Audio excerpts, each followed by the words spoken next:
The moment the security camera notification buzzed on James's phone, Ma'am, his please stomach calm down. dropped, We're here to because help. this was not the first is time the woman outrageous. and the law You had can't crossed do the this. line, but this time, she went too far. Outside their quiet suburban home, under the bright afternoon sun, a disabled child's wheelchair was being dragged away by a woman who looked angry, determined, and completely unapologetic. James sprinted to the door, his heart pounding.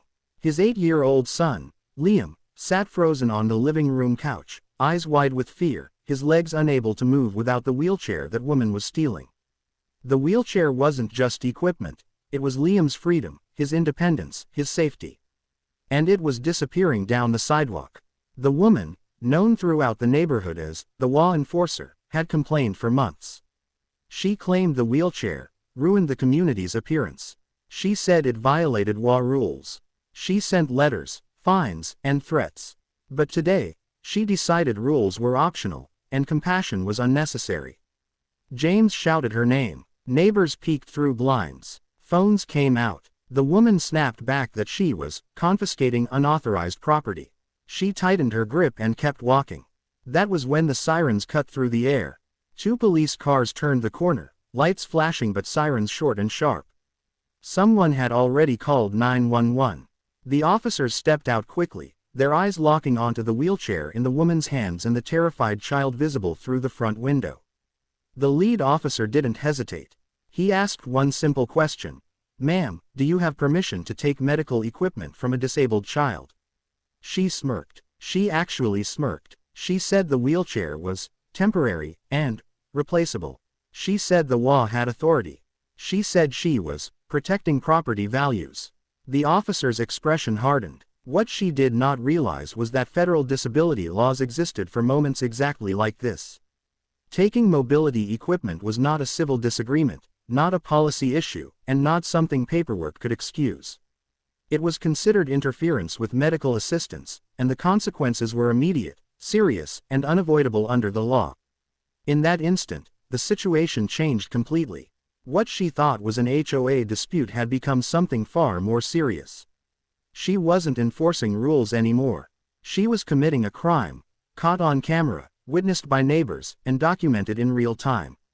As handcuffs came out, Liam's mother wrapped her arms around her son, whispering that he was safe now. The wheelchair was returned. The woman was led away. But the arrest would trigger lawsuits, job losses, public outrage, and revelations about her past behavior that would shock the entire neighborhood and permanently change how HOAs operated there forever completely. And this was only the beginning. The patrol cars pulled away, but the shock they left behind lingered like a heavy fog over the street. Neighbors slowly emerged from their houses, some whispering, others openly furious. Phones were still raised, recordings already spreading across group chats and local social media pages. What had just happened wasn't gossip, it was undeniable proof of something deeply wrong. Inside the house, Liam sat quietly as his mother adjusted the straps of his wheelchair with trembling hands. She kept checking him, asking if he was okay, as if reassurance might erase the fear from his eyes. James stood nearby, anger boiling beneath the surface. For months, they had tried to keep the peace. They followed every rule, paid every fee, and documented every interaction. Still, it had come to this. The officers returned to speak with the family, explaining what would happen next. The woman had been charged on the spot with theft of medical equipment and unlawful interference with a disabled minor. Because the wheelchair was considered essential mobility equipment, the offense automatically escalated. The officers were clear. This was not something she could talk her way out of. Across the street, the WA president arrived in a hurry, looking pale and shaken. He attempted to distance the association from the incident, insisting that no WA rule allowed confiscation of medical devices. But the damage was already done. The woman had acted in the HOA's name, used its authority as a shield, and left the entire organization exposed. Later that evening, a detective contacted James to collect copies of the security footage. The video showed everything: the woman approaching, arguing, grabbing the wheelchair, and ignoring pleas to stop. Her voice was clear, her face was unmistakable, there was no ambiguity, no misunderstanding, no missing context. By nightfall, the story had exploded online. Headlines used words like "heartless," cruel, and unbelievable. Disability advocacy groups began sharing the footage, calling for accountability and stronger protections. Comments poured in from parents of disabled children, many sharing similar stories of harassment they had endured quietly for years. Meanwhile, the woman sat alone in a holding cell, no longer confident, no longer defiant. Her phone had been confiscated, but she could imagine the backlash growing by the minute. The authority she once wielded so proudly had vanished, replaced by a cold metal bench and the sound of a closing cell door. What no one outside the police station knew yet was that this arrest would uncover a pattern. Complaints buried, warnings ignored, families silenced, and as investigators began digging deeper, it became clear that Liam's wheelchair was not the first thing she had tried to take from someone she deemed inconvenient. This case was about to grow far bigger than one stolen wheelchair.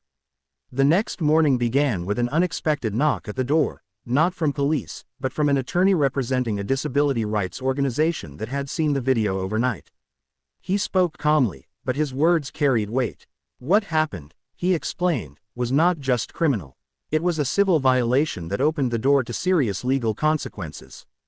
James listened as the attorney outlined federal protections covering mobility devices.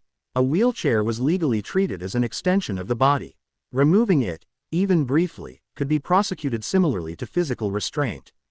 The family had every right to pursue damages, and the evidence was overwhelming.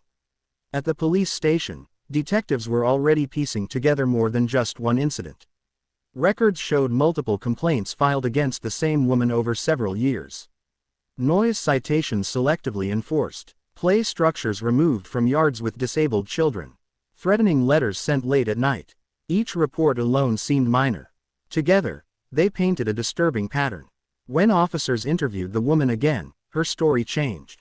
She claimed she was misunderstood. Then she blamed the HOA. Then she blamed the family. Each version contradicted the last.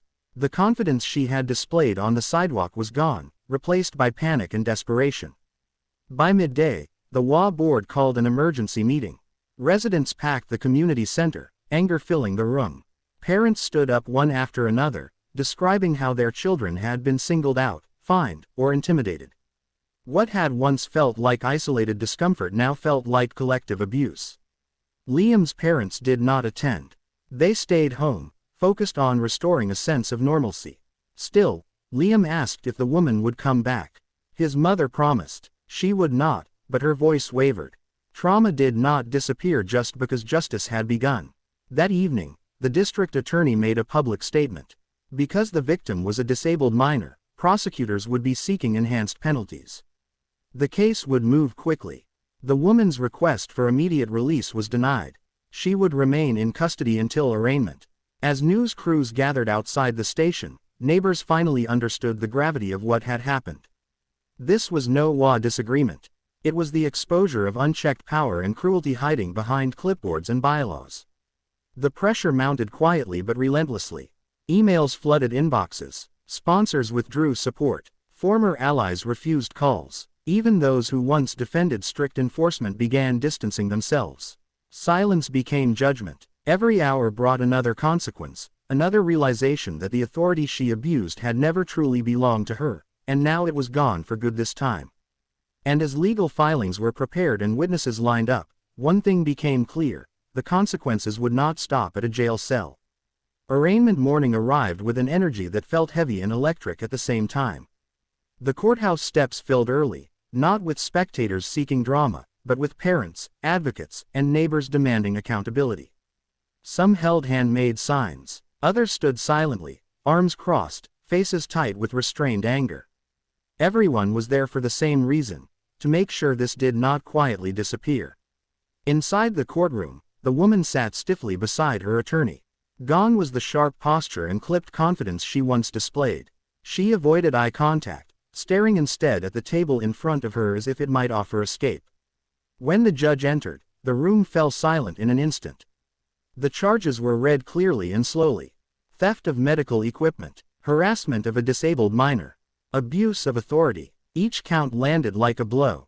Her attorney attempted to argue that no harm was intended, that the wheelchair was returned, that emotions had escalated. The judge stopped him mid-sentence. Intent, the judge explained, did not erase impact. James and his wife sat behind the prosecutor. When asked if they wished to speak, they declined. Their attorney advised restraint. The evidence spoke loudly enough on its own. The security footage had already been admitted. Witness statements filled pages. Medical documentation confirmed the wheelchair's necessity. Bail was denied. A ripple moved through the courtroom.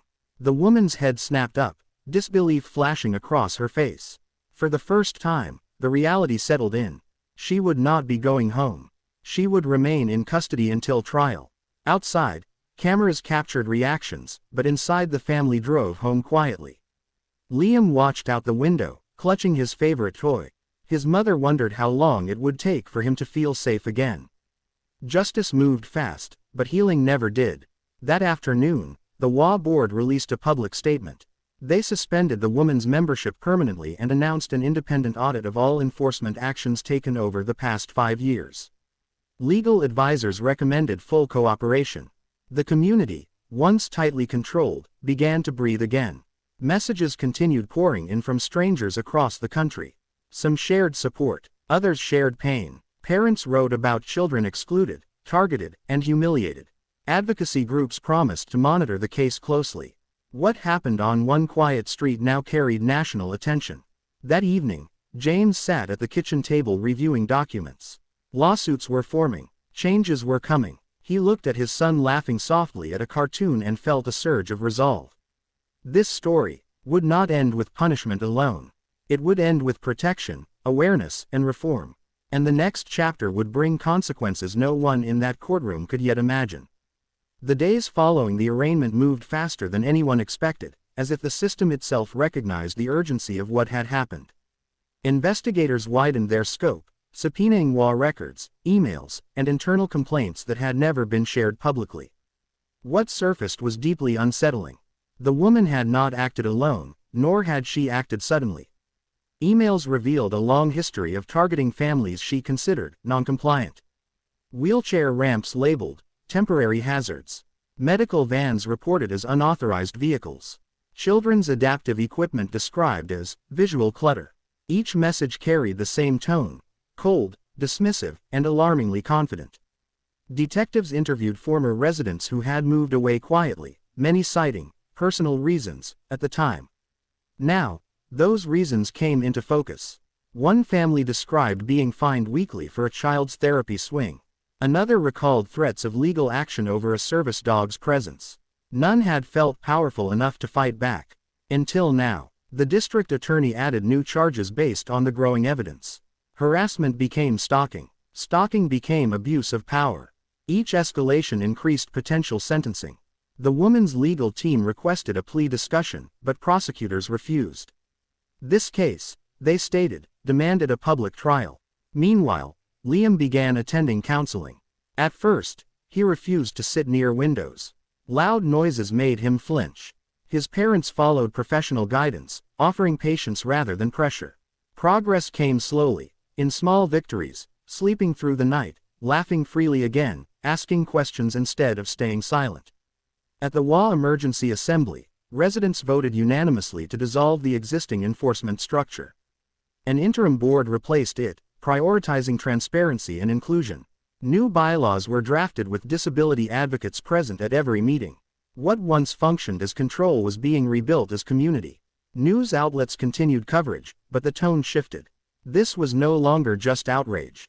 It was education. Legal experts explained disability rights. Psychologists discussed the harm of authority abuse. Viewers learned that something as simple as a wheelchair could be protected as essential medical support. In her cell, the woman requested a meeting with a public defender after her attorney withdrew, citing irreconcilable differences. Isolation replaced entitlement. Silence replaced orders. The system she once manipulated now moved without her input. As trial preparations began, one truth became undeniable: this case had crossed a line society could no longer ignore. It was about dignity, protection, and the consequences of forgetting basic humanity. And the final outcome would echo far beyond one neighborhood. The trial began on a Monday morning, and the courtroom filled faster than anyone anticipated. Every seat was taken. Reporters lined the back wall, notebooks ready. Advocates sat shoulder to shoulder with local residents who wanted to witness the moment accountability finally arrived. The judge entered, and the room settled into a tense, expectant silence. The prosecution opened with clarity and restraint. This was not a case about neighborhood rules, they said. It was about power misused and harm inflicted. They described how a disabled child's independence was stripped away in seconds and how that act created fear, trauma, and lasting consequences. They let the video speak for itself. When the footage played, several jurors visibly reacted.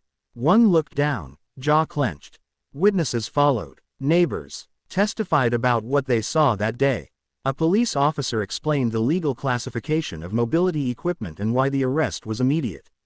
A medical specialist described what sudden loss of a wheelchair can do to a child's physical safety and emotional stability.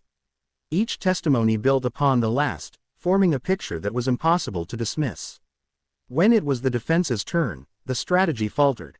They argued misunderstanding, claimed stress, suggested overreach. But cross-examination exposed contradictions. Emails were shown. Prior complaints were read aloud. The woman's own words echoed through the courtroom, stripped of authority and reframed as intent. Liam did not testify. The judge ruled it unnecessary. Protecting him mattered more than spectacle. His parents sat quietly, hands clasped, listening as strangers described their child's pain with care and respect. By the third day, momentum had shifted decisively. Even casual observers could feel it. This was no longer a question of guilt. It was a question of consequence. The jury deliberated for hours. Outside the courtroom, advocates spoke softly, parents hugged their children, and reporters waited. When the jury returned, the room stood. Guilty on all counts. There was no outburst, no dramatic reaction. The woman closed her eyes, shoulders slumping. The judge scheduled sentencing and ordered her into immediate custody. This was no symbolic ruling. It was definitive. As deputies escorted her away, the judge addressed the room. He spoke about responsibility, about protecting the vulnerable, and about the danger of unchecked authority. His words carried beyond the courtroom walls. For Liam's family, relief came mixed with exhaustion. Justice had been served, but healing would continue. Still, they walked out knowing something important had changed, not just for them, but for countless others watching closely. And sentencing would bring a message no one could ignore.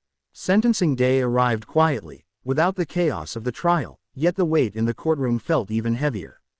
This was the moment when accountability would be measured, when the law would decide what value it placed on dignity, safety, and the protection of a child who could not protect himself. The judge reviewed the case slowly, page by page. He referenced the video, the testimony, the pattern of behavior, and the emotional impact on the victim. He spoke deliberately, making it clear that this was not an impulsive mistake but a calculated misuse of authority. Every sentence felt final, deliberate, and unavoidable. When it was time for victim impact statements, Liam's mother stood. Her voice was steady but soft. She spoke about her son's fear, the nights he woke up crying, the questions he asked that no parent should have to answer.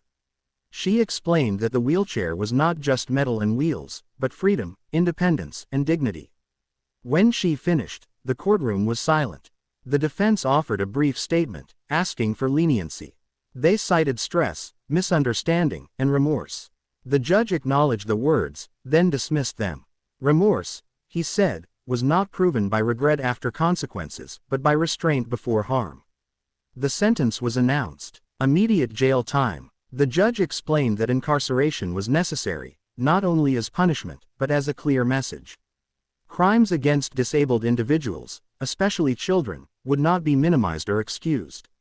Abuse of authority would be met with real consequences. The woman was taken into custody directly from the courtroom. There were no delays, no negotiations, no quiet exits. As she was led away, she looked back once, but no one met her gaze. Outside, advocates addressed the press. They emphasized that this case set a precedent, not legally alone, but socially. Communities were watching. HOAs were paying attention. Parents felt heard. That evening, Liam's family sat together at home. There was no celebration, just a quiet sense of safety returning, piece by piece. Liam asked if the woman could ever come back. His father told him the truth, that she could not hurt him again. That answer mattered. Across the country, WA boards reviewed their policies. Training sessions were scheduled. Disability consultants were hired. Fear began to shift into awareness. This was no longer just one story. It had become a turning point. And what followed next would ensure it stayed that way. In the weeks after sentencing, the ripple effects of the case continued to spread, reaching far beyond the small courtroom where the verdict had been delivered. News coverage slowed, but conversations did not. In neighborhoods, schools, and WA meetings across the country, people began asking difficult questions about authority, accountability, and how easily harm could hide behind official titles. James started receiving emails from families he had never met. Some thanked him for standing firm when others had felt powerless. Others shared stories they had never spoken aloud, stories of intimidation, selective enforcement, and fear masked as community standards. Reading them was overwhelming, but it reinforced something important. Speaking up had mattered. The family's civil lawsuit moved forward quietly.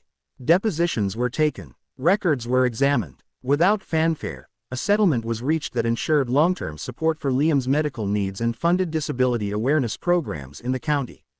It was not about revenge. It was about making sure no other child experienced the same harm. At home, life slowly regained rhythm. Liam returned to school with confidence growing day by day. He decorated his wheelchair with bright stickers, turning it into something personal again, something joyful. His laughter returned fully, and with it, a sense of normalcy his parents feared they might never see again. The WA completed its independent audit and released the findings publicly. Dozens of violations of proper procedure were acknowledged. Formal apologies were issued to affected families. New leadership committed to oversight, training, and clear limits on enforcement authority. Rules were rewritten in plain language, emphasizing inclusion rather than control. Disability advocacy groups cited the case in training materials and seminars. Law schools discussed it as an example of how civil and criminal law intersect when vulnerable individuals are targeted. What began as a single act of cruelty had transformed into a teaching moment with lasting influence. As for the woman, her appeals were denied. The sentence stood. Former allies did not return. Positions she once held were permanently closed to her. The authority she had abused was gone, replaced by a record that followed her wherever she went. Consequences, once abstract, had become permanent. One evening, James tucked Liam into bed. His son asked why the woman had been so mean. James paused, choosing his words carefully. He told him that sometimes people forget to see others as human, but when that happens, it is important for good people to stand up. Liam nodded, satisfied. The story was nearly complete, but its final chapter would reveal why this case continued to matter long after the headlines faded. Time passed, and with it came perspective. The street where everything began looked the same on the surface: trim lawns, parked cars, children riding bikes, but something underneath had fundamentally changed. People greeted each other more openly. Neighbors checked in instead of checking up. Authority no longer felt untouchable. For Liam's family, healing was not a single moment, but a series of quiet milestones. Liam learned to trust his surroundings again. He waved at passing neighbors. He asked to play outside. The wheelchair, once associated with fear, returned to being what it was meant to be: a tool for independence, not vulnerability. James reflected often on how close they had come to staying silent. It would have been easier, less exhausting, less public, but silence, he realized, was exactly what allowed harm to grow unnoticed. Speaking up had cost energy, time, and emotional strength, but it had also protected others he would never meet. The community began hosting annual accessibility workshops. New residents received clear explanations of disability rights alongside WA guidelines. Children learned early that differences were not violations. They were realities deserving respect. What once felt like damage control had evolved into cultural change. Occasionally, James would receive updates from advocacy groups. A similar situation prevented a policy change before harm occurred. A family supported instead of targeted. Each message reinforced the truth that accountability, once established, has momentum. The case itself became a reference point. Not sensationalized, not exaggerated, but cited for what it was: a clear example of what happens when power is abused and when it is challenged. Judges referenced it in rulings. Advocates referenced it in training. Parents referenced it in conversations with confidence instead of fear. As for the woman, her absence became permanent. Not just from the neighborhood, but from positions of authority altogether. The system she once manipulated had drawn a firm line. Abuse would not be rebranded as enforcement. Cruelty would not hide behind rules. One afternoon, months later, Liam asked his father if the camera was still watching the front yard. James smiled and said yes. Liam thought for a moment, then said that was good. Cameras, he decided, helped tell the truth. That simple statement captured everything. This story was never about revenge or humiliation. It was about protection, about dignity, about drawing boundaries that should have existed all along. It was about ensuring that no child's mobility, safety, or humanity could ever be treated as optional. And while the headlines had faded, the lesson remained clear and unshakable.